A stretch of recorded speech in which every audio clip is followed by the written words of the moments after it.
Published by NCBI. Continuing education activity.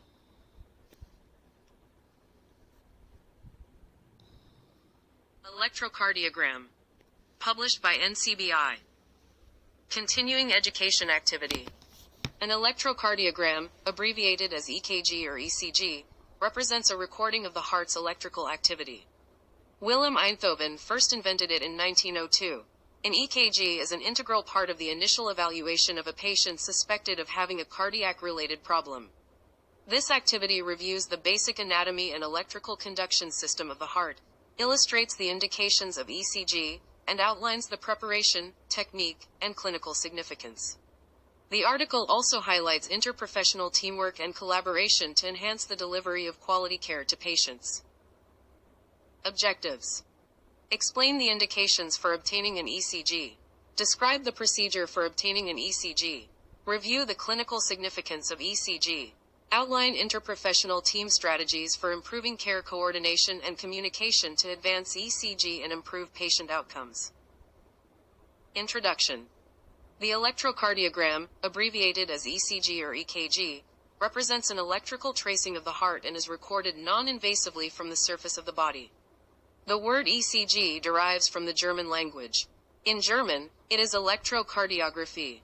In 1902, the Dutch physician Einthoven invented ECG, and his tremendous input in clinical studies for about 10 years led to full recognition of the clinical potential of the technique. 1. Many arrhythmias and ECG changes associated with angina and atherosclerosis were identified by 1910. William Einthoven was named the father of electrocardiography, and was awarded Nobel Prize in Medicine in 1924 for his hard work that laid the foundation of the most fundamental technique for investigating heart disorders. ECG was soon recognized as a robust screening and clinical diagnostic tool, and today it is used globally in almost every healthcare setting. 2. ECG is a non-invasive diagnostic modality that has a substantial clinical impact on investigating the severity of cardiovascular diseases. 3. ECG is increasingly being used for monitoring patients on antiarrhythmics and other drugs, as an integral part of preoperative assessment of patients undergoing non-cardiac surgery, and for screening individuals in high-risk occupations and those participating in sports. Also, ECG serves as a research tool for surveillance and experimental trials of drugs with recognized cardiac effects. 4. Cardiovascular disease, as the #1 cause of death, puts a great emphasis on healthcare providers developing skills and knowledge in interpreting ECGs to provide the best care promptly. Many healthcare providers find the advanced interpretation of ECG findings a complicated task. Errors in the analysis can lead to misdiagnosis, delaying the appropriate treatment. This activity seeks to provide a general understanding of the ECG mechanisms, interpretation techniques, and commonly encountered ECG findings. Anatomy and physiology. A basic understanding of cardiac anatomy and coronary distribution is essential to understanding electrocardiographic findings. The heart is a vital body organ and occupies space in the central chest between the lungs. Together with the blood vessels and blood, it constitutes the body's circulatory system. The heart is a muscular organ comprised of 4 chambers with 2 atria, right and left, opening into right and left ventricles via tricuspid and mitral valves, respectively. A wall of muscle called the septum separates all 4 chambers. The heart receives deoxygenated blood from the whole body via superior and inferior vena cava, which first enters the right atrium. From here, it transits through the right ventricle and then passes into the lungs via the right and left pulmonary arteries, where it is oxygenated. The oxygenated blood from the lungs pours into the left atrium through the right and left pulmonary veins, and from here, it is pumped by the left ventricle into the aorta to the rest of the body. The heart derives its blood supply from the coronary arteries that branch off the aorta. 5. The right and left coronary arteries lie on the surface of the heart. With considerable heterogeneity among the general population, different regions of the heart receive vascular supply from the various branches of the coronary arteries. This anatomic distribution is significant because a 12-lead ECG assesses these cardiac regions to help localize and diagnose ischemic or infarcted areas. Written below are the following regions supplied by the different coronary arteries. Inferior wall, right coronary artery. Anteroseptal, left anterior descending artery. Anteroapical, left anterior descending artery, distal. Anterolateral, circumflex artery. Posterior wall, right coronary artery. The heart is a mechanical pump whose activity is governed by the electrical conduction system. 6. It is essential to possess a strong understanding of the physiology of the cardiac cells, as this will help the reader appreciate how the heart works and the implications of findings on the ECG. The heart is made up of specialized cardiac muscle, which is striated and organized into sarcomeres. These muscle fibers contain a single central nucleus, numerous mitochondria, and myoglobin molecules. Extensive branching of the cardiac muscle fibers and their end-to-end connection with each other through intercalated discs make them contract in a wave-like fashion. This mechanical work of pumping blood to the whole body occurs in a synchronized manner and is under the control of the cardiac conduction system. It is comprised of two types of cells, pacemaker and non-pacemaker cells. Pacemaker cells are located primarily in the SAW and AV node, and it is the SAW node that drives the rate and rhythm of the heart. The AV node gets suppressed by the more rapid pace of the SAW node. 7. The specialized function associated with the pacemaker cells is their spontaneous depolarization with no true resting potential. When spontaneous depolarization reaches the threshold voltage, it triggers a rapid depolarization followed by repolarization. The non-pacemaker cells mainly comprise the atrial and ventricular cardiac muscle cells and Purkinje fibers of the conduction system. They consist of true resting membrane potential, and upon initiation of an action potential, rapid depolarization is triggered, followed by a plateau phase and subsequent repolarization. Action potentials are generated by ion conductance via the opening and closing of the ion channels.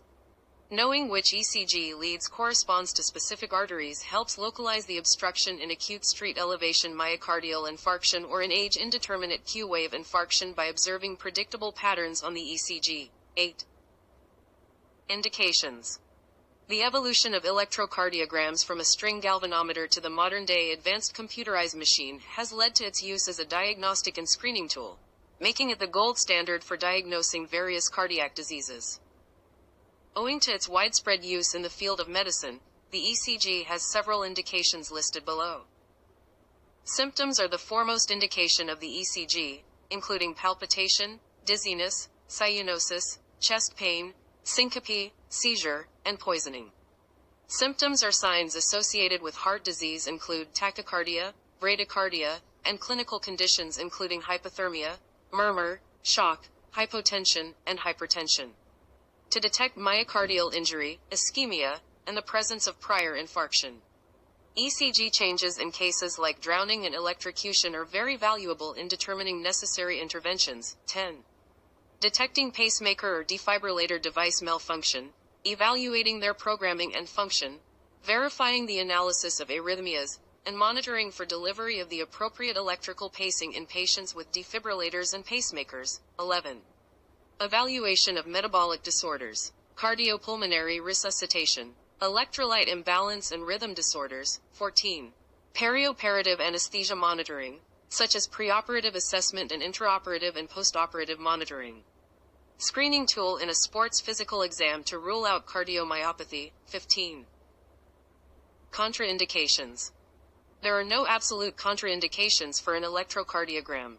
The relative contraindications to its use include patient refusal, allergy to the adhesive used to affix the leads.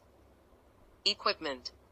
The American College of Cardiology, ACC, in conjunction with American Heart Association, AHA, and the Heart Rhythm Society, ours, has formulated guidelines and set technical standards for ECG equipment. 16. With advancements, most ECG machines have become digital and can auto-generate preliminary findings based on the morphology criteria.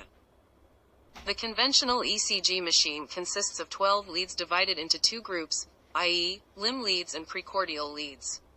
Limb leads are further categorized as standard bipolar limb leads, I, II, and III, and augmented unipolar leads, AVL, AVF, and AVR. The precordial leads include V1 to V6. The limb leads view the heart in a vertical plane, and the precordial leads record the heart's electrical activity in the horizontal plane. The ECG represents a graphic recording of the electrical cardiac activity traced on the electrocardiograph paper. 17. The fundamental principle behind recording an ECG is an electromagnetic force, current, or vector with both magnitude and direction. When a depolarization current travels towards the electrode, it gets recorded as a positive deflection, and when it moves away from the electrode, it appears as a negative deflection. A current of repolarization traveling away from the positive electrode is seen as a positive deflection and towards a positive electrode as a negative deflection. When the current is perpendicular to the electrode, it touches the baseline and produces a biphasic wave. These concepts are easily applied to the heart while recording the ECG. Several types of ECG monitoring equipment are available, including continuous ECG monitoring, hardwire cardiac monitoring, telemetry, ambulatory electrocardiography, transtelephonic monitoring, wireless mobile cardiac monitoring systems, etc. 18, 19. Furthermore, a duo of ECG and electronic stethoscopes have been designed into a portable, handheld device that can review ECG rhythms and intervals at the bedside for analysis. With the evolution of technology, there are electronic wristwatches that can also monitor the heart rate and rhythm and have proven to be of value in detecting atrial fibrillation. 20. However, the accuracy of these devices may be somewhat inferior compared to a 12-lead ECG. When prompted for abnormal findings, these require confirmation by standardized clinical testing available in the cardiology office. The equipment for performing a conventional 12-lead ECG includes electrodes, sensors, gauze and skin preparation, alcohol rub, solution, razors, clippers, or a roll of tape for hair removal, skin adhesive and/or antiperspirant, ECG paper, cardiac monitor or electrocardiography machine. Personnel. Any medical personnel who has received training on conducting an electrocardiogram can obtain an ECG, including a doctor, nurse, qualified technician, etc. Usually, it is performed by the technicians in clinics or hospitals and then interpreted by clinicians. Often, these findings are confirmed by a cardiologist in a hospital-based setting. Preparation. Electrocardiogram requires special preparation. Before the procedure, a brief history regarding drugs and allergies to adhesive gel is necessary. The temperature of the room must be kept optimal to avoid shivering. The patient should be in a gown, and electrode sites identified. For good contact between the body surface and electrodes, it is advised to shave the chest hair and then apply the electrocardiographic adhesive gel to the electrodes. Any metallic object, like jewelry or a watch, requires removal.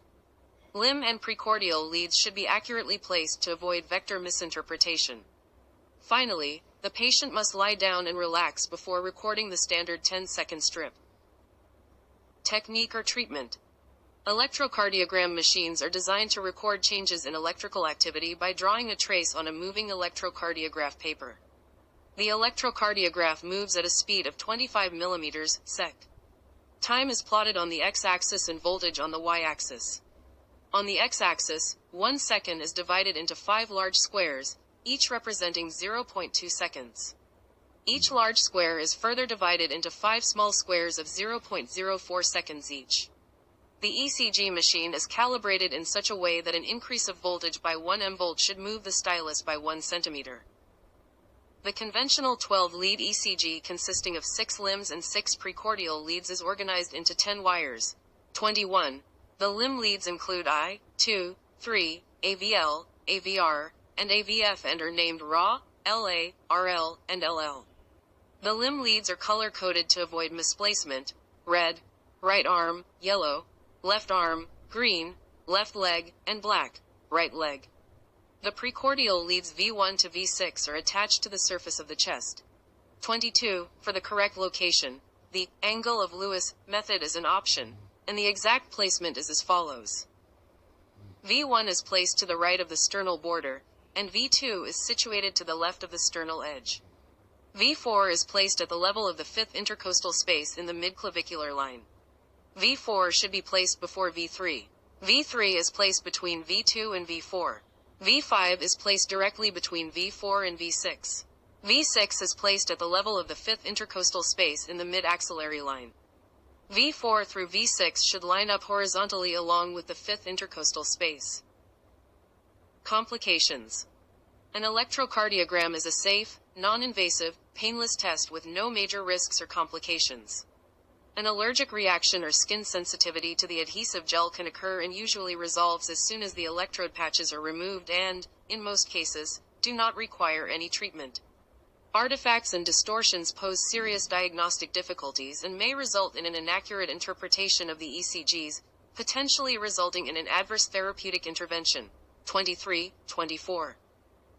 There can be a potential for misdiagnosis due to the inadvertent misplacement of ECG leads. 25-26. Clinical significance. The goal of the electrocardiogram interpretation is to determine whether the ECG waves and intervals are normal or pathological. Electrical signal interpretation gives a good approximation of heart pathology. A standard 12-lead ECG is shown in Figure 1. The best way to interpret an ECG is to read it systematically. Rate. For the calculation of rate, the number of either small or large squares between an RR interval should be calculated. The rate can be calculated by either dividing 300 by the number of big squares or 1500 by the number of small squares between two R waves.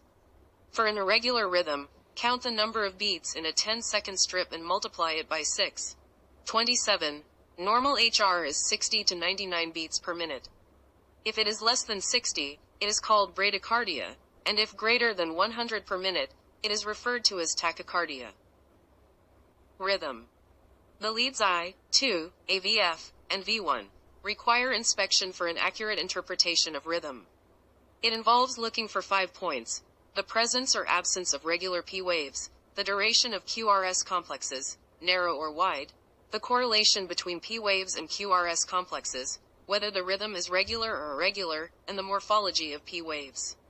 A regular rhythm ECG has regular P waves preceding a QRS complex in a regular rhythm.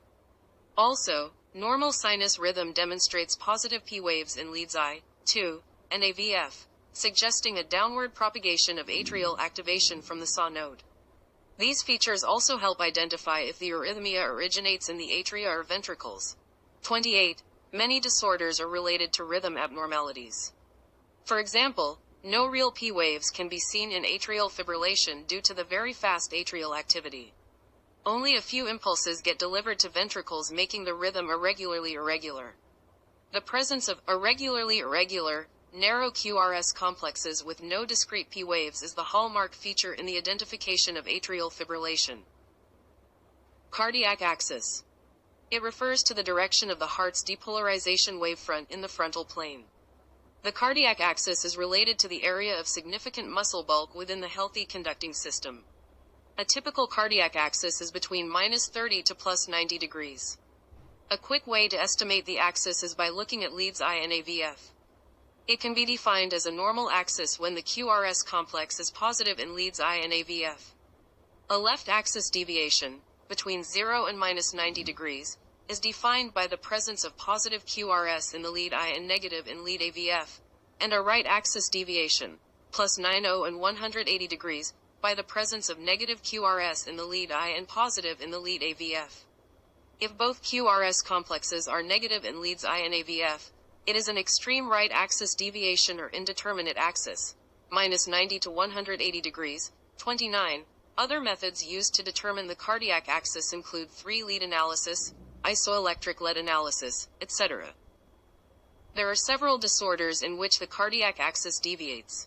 Examples include old inferior myocardial infarction, left ventricular hypertrophy, and left bundle branch block, where left axis deviation occurs, while noting right axis deviation in conditions including right ventricular hypertrophy, pulmonary hypertension, hyperkalemia, and Wolff-Parkinson-White syndrome, etc. The specific criteria on ECG for atrial and ventricular hypertrophy are devised from examining various leads and wave morphologies. For atrial abnormality, enlargement or hypertrophy, leads 2 and V1 are usually assessed. Right atrial hypertrophy increases the amplitude in the first half of the P waves by 2.5 mm in inferior leads and a possible right axis deviation. 30. It is often termed P pulmonale because of its frequent association with chronic obstructive lung disease. Left atrial hypertrophy shows an increase in the amplitude of the terminal component and duration of the P wave. It must descend at least 1 mm below the isoelectric line in lead V1 and be at least 0.04 seconds, 40 milliseconds, in width. As the left atrium is electrically dominant, it shows no axis deviation. 31. The diagnosis of ventricular hypertrophy requires looking at several leads on the ECG. The right ventricular hypertrophy characteristically shows by right axis deviation along with the presence of a more significant R wave than the S wave in lead V1, whereas in lead V6, a more significant S wave than the R wave. 32. Left ventricular hypertrophy is characterized by voltage criteria either by calculating the voltage of the R wave in V5 or V6 plus the S wave in V1 or V2 exceeding 35 mm or by the voltage of the R wave exceeding 13 mm in lead AVL. Infrequently, there is also the presence of secondary repolarization abnormalities, including asymmetric T-wave inversion and downsloping street segment depression, commonly also referred to as the strain pattern. The left axis deviation often accompanies this. 33. P-wave. It represents atrial depolarization on the ECG. As atrial depolarization initiates by the SAW node located in the right atrium, the right atrium gets depolarized first, followed by left atrial depolarization. So the first half of the P-wave represents right atrial depolarization and the second half shows left atrial depolarization. Its duration is 3 small squares wide and 2.5 small squares high. It is always positive in the lead I and II and consistently negative in lead AVR in normal sinus rhythm. It is commonly biphasic in lead V1. An abnormal P-wave may indicate atrial enlargement. 34. PR interval. It represents the time from the beginning of atrial depolarization to the start of ventricular depolarization and includes the delay at the AV node. The average interval is 3 to 5 small squares, 120 to 200 milliseconds. 35. Variations in the PR interval can lead to various disorders.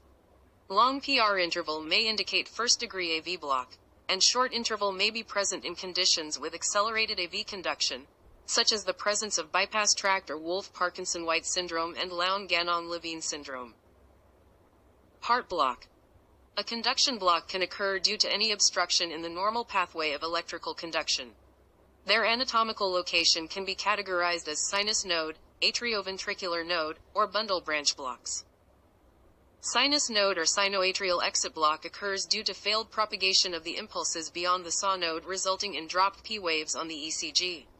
Common causes include sick sinus syndrome, increased vagal tone, inferior wall MI, vagal stimulation, myocarditis, drugs including digoxin, beta blockers, etc.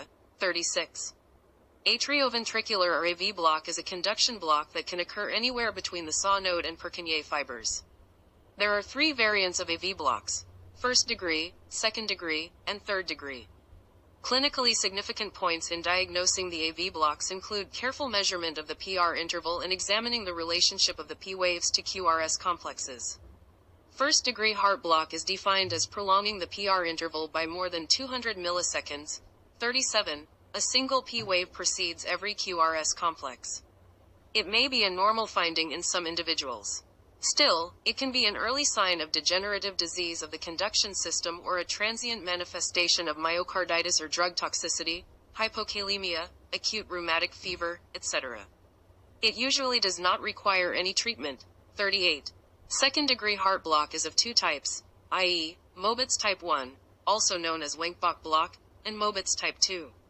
In type 1, the block across the AV node or bundle of His is variable and increases with each ensuing impulse, ultimately resulting in a drop of the impulse, usually every third or fourth impulse. On ECG, it shows a progressive prolongation of the PR interval, and then suddenly, a P wave is not followed by the QRS complex. 39. This sequence regularly repeats itself. Most patients with Mobitz type 1 second-degree AV block are asymptomatic. Mobitz type 1 AV block may occur in the setting of acute myocardial ischemia or myocarditis. It may also result in clinical deterioration if the resulting ventricular rate is inadequate to maintain cardiac output. Most patients with Mobitz type 1 second-degree AV block are asymptomatic and do not require specific intervention. Rarely patients with Mobitz type 1 block are symptomatic and demonstrate hemodynamic instability, and may require treatment with either atropine, emergently, or cardiac pacing. In type 2 AV block, there is a drop beat without the progressive lengthening of the PR interval. 40. It follows the all or nothing phenomenon. It usually occurs below the AV node at the level of the bundle of His. It clinically signifies a severe underlying heart disease that can progress to third-degree heart block. When diagnosed, it usually requires prompt treatment with a permanent pacemaker. Third-degree heart block is characterized by a complete electrical dissociation between the atria and ventricles, resulting in the atria and the ventricles beating at their intrinsic rates. Degenerative disease of the conduction system is the leading cause of third-degree heart block. A complete heart block may present in acute myocardial infarction. 41. Complete heart block may be reversible with prompt revascularization, especially in inferior MI. Lyme disease may be associated with a complete heart block and is potentially reversible with antibiotic therapy. In the case of irreversible or permanent complete heart block, a permanent pacemaker remains the mainstay of the treatment. Bundle branch block results from the conduction block of either left or right bundle branches. It gets diagnosed by examining the width and configuration of the QRS complexes. The right bundle branch block is represented on the ECG by the presence of a widened QRS complex greater than 0.12 seconds, along with an RSR pattern in V1 and V2. Also, there may be street segment depression in T-wave inversions and reciprocal changes in leads V5, V6, I, and AVL. Conduction system disorders can cause the right bundle branch block, but it may be present as a standard variant in specific individuals. The left bundle branch block is represented on the ECG by a widened QRS complex greater than 0.12 seconds, broad or notched R wave with prolonged upstroke in the leads V5, V6, I, and AVL, along with saint segment depression and T-wave inversion, and reciprocal changes in leads V1 and V2. Usually, a left axis deviation is also present. The left bundle branch usually signifies an underlying pathology, such as degenerative disease of the conduction system or ischemic heart disease. 42. QRS complex. It represents ventricular depolarization as current passes down the AV node. A standard QRS complex has a duration of less than 3 small squares, under 120 milliseconds, usually 60 to 100 milliseconds. A prolonged QRS may indicate hyperkalemia or bundle branch block. Conversely, a premature ventricular contraction or a ventricular rhythm can be associated with a wide QRS. Septal Q wave. Q wave often appears as a tiny negative deflection in leads I, AVL, V5, and V6. It represents the depolarization of the interventricular septum. Its amplitude is not bigger than 0.1 millivolts, so septal depolarization is not always visible on the ECG. Pathological Q waves on ECG can signify an old infarct. A Q wave duration greater than 40 milliseconds, one small box, depth greater than 1 millimeter, or a size greater than 25% of the QRS complex amplitude is pathologic. 43. R wave. It is the tallest wave of the QRS complex, representing the electrical stimulus as it passes down the ventricles during depolarization. The R wave progressively increases in amplitude, moving right to the left in the precordial leads, and is called R wave progression. Lead V1 has the smallest R wave, and lead V5 has the largest. A reduced R wave progression has several causes, including prior enteroseptal MI, left ventricular hypertrophy, inaccurate lead placement, etc. 44. S wave. It represents the final depolarization of the Purkinje fibers. It is any downward deflection after R wave. It may not be present in all ECG leads. S wave is most significant in V1 and progressively becomes smaller to no S wave in the lead V6. T wave. It represents ventricular repolarization. Its morphology is highly susceptible to cardiac and non-cardiac influences like hormonal and neurological. It is usually positive in leads with tall R waves, upward deflection. The suggested criteria for the typical T wave include the size of 1/8 or less than 2/3 of the size of the R wave and a height of less than 10 millimeters. Abnormalities in the T wave morphology include inverted, flat, biphasic, or tall tented T waves. T waves can be helpful in a variety of pathologies. Tall T waves in anterior chest lead 3, AVR, and V1 with a negative QRS complex may suggest acute myocardial ischemia. 45. Other causes of T-wave abnormalities are caused by physiological factors, e.g., postprandial state, endocrine or electrolyte imbalance, myocarditis, pericarditis, cardiomyopathy, post-cardiac surgery state, pulmonary embolism, fever, infection, anemia, acid-base disorders, drugs, endogenous catecholamines, metabolic changes, acute abdominal process, intracranial pathology, etc. 46. Sane segment. It depicts the end of ventricular depolarization and the beginning of ventricular repolarization. The average duration of the ST segment is less than 2 to 3 small squares, 80–120 milliseconds. Sane segment is an isoelectric line and lies at the same level as PR interval. Elevation or depression of the ST segment by 1 mm or more, measured at J point, is abnormal. A J point is a region between the QRS complex and the ST segment. Sane elevation is highly specific if present in 2 or more contiguous leads in the setting of acute myocardial infarction. If the vertical distance on the ECG trace and the baseline after the J point is at least 1 mm in a limb lead or 2 mm in a precordial lead, it is clinically significant for diagnosing acute myocardial infarction. Correct ST segment interpretation is crucial as a type of sane segment elevation is present in healthy individuals due to early repolarization, called J point elevation. It is distinguished by the fact that the T wave does not merge with the ST segment and remains an independent wave. Several other disorders are also associated with sane elevation, i.e., Prinzmetal angina, acute pericarditis, acute myocarditis, hyperkalemia, blunt trauma, pulmonary embolism, subarachnoid hemorrhage, Brugada syndrome, ventricular aneurysm, and left bundle branch block. 47, 48, 49. Sane elevations are diffuse and acute pericarditis and associated with PR depression about TP segments, except for leads V1 and AVR, 50, 51, 52, 53. In myocardial infarction, the ST elevation tends to be localized, inferior, anterior, posterior, lateral, often, but not always, with reciprocal ST depression. 54. Secondly, the PR segment displacement is attributable to the subepicardial atrial injury. PR elevation can present in AVR, and PR depression is best seen in 2, AVF, and V4, V6. PR depression and slight downsloping appearance of TP segments are often known as spodic sign of pericarditis and help distinguish acute pericarditis from acute MI. 54. ST depression greater than 1 mm is often a sign of myocardial ischemia or angina. It can appear as a downsloping, upsloping, or horizontal segment on the ECG.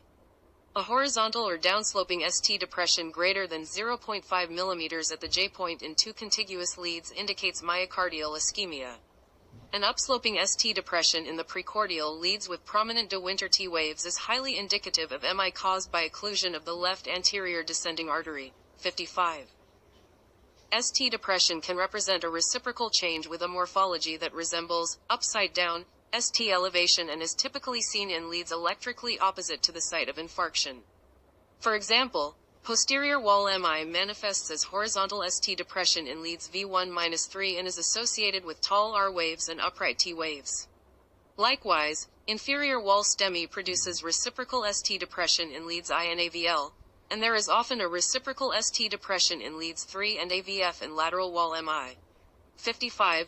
ST depressions are also associated with non-ischemic causes, including digoxin toxicity, hypokalemia, hypothermia, and tachycardia. 56. QT interval. It represents the start of depolarization to the end of the repolarization of ventricles. The normal QT interval duration is somewhat controversial, and various normal durations have been previously suggested. Generally, the normal QT interval is less than 400 to 440 milliseconds, ms, or 0.4 to 0.44 seconds. Women usually have a slightly longer QT interval than men. A QT interval has an inverse relation to the heart rate. A prolonged QT interval presents an imminent risk for serious ventricular arrhythmias, including torsades de pointes, ventricular tachycardia, and ventricular fibrillation. A common cause of QT prolongation includes medications, electrolyte abnormalities such as hypocalcemia and hypomagnesemia, and congenital long QT syndrome. 57. A short QT interval, less than 360 milliseconds, may be associated with hypercalcemia, acidosis, hyperkalemia, hyperthermia, or short QT syndrome. 58. U wave. It is a small wave that follows the T wave. It represents the delayed repolarization of the papillary muscles or Purkinje fibers. It is commonly associated with hypokalemia. J wave. Also known as the Osborn wave, it is an abnormal ECG finding in hypothermia. It appears as an extra deflection on ECG at the QRS complex and Saint segment junction. 59. Epsilon wave. It is a small positive deflection usually found buried at the end of the QRS complex as a characteristic finding in arrhythmogenic right ventricular dysplasia. 60. Enhancing healthcare team outcomes. The use of an electrocardiogram has expanded from simple heart rate and essential rhythm monitoring to interpreting complex arrhythmias, myocardial infarction, and other ECG abnormalities. The rapid detection of myocardial infarction has substantially reduced the door to balloon time for reperfusion therapy. Nurses' skills regarding assessment and comprehensive knowledge of the dysrhythmias can prevent stroke and atrial fibrillation and improve patient outcomes from the emergency department presentation through discharge and follow-up. 61. Cardiology board certified pharmacists can make appropriate medication recommendations for several medications, particularly antiarrhythmics, based on ECG readings and patient history, working in conjunction with the cardiologist. ECG outcomes and management are noticeable in every department within the interprofessional healthcare team. Interaction among clinicians, MDs and DOS, including specialists, NPS, and PA, nurses, patient care assistants, pharmacists, and ECG technicians is critical to providing the most effective patient care. Interprofessional collaboration and teamwork in the hospital setting prevent significant medical errors through multiple checkpoints and ensure timely emergency care in cardiac emergencies. For better outcomes, excellent professional ethics, patient satisfaction, and staff proficiency in evaluating ECGs are mandatory. There should be effective, open communication between interprofessional team members with appropriate role clarity, shared policies, and strategies to improve system-related issues to drive optimal patient outcomes. 62, 63, 64, Level 5. Nursing, allied health, and interprofessional team interventions. Continuous EKG monitoring is one of the current technologies used in the emergency department, intensive, post-anesthesia, and cardiac care units. Often, nurses are the first care responders in these hospital settings. The first interaction of the EKG view puts great responsibility on the nurses in managing technical aspects of the EKG monitoring and decision-making on the clinical grounds with information received from the monitor. The current practice includes that nurses initially interpret the EKG, gather data, and promptly notify the physician in charge to ensure an appropriate management plan. 65. Nursing, allied health, and interprofessional team monitoring. Among the healthcare providers in a hospital setting, especially in intensive and cardiac care units where round-the-clock monitoring of critical patients is required, nurses play a very crucial role in cardiac monitoring. It is the nurse's responsibility to assess the patient's clinical condition, monitor, and ensure that an excellent quality of care is delivered. The nurses should monitor the continuous EKG monitoring very carefully and have competency in initial interpretation. Their knowledge about correct EKG leads placement, analysis, and thrombolytic treatment in acute coronary syndrome patients have significant implications for reducing morbidity and mortality. 60.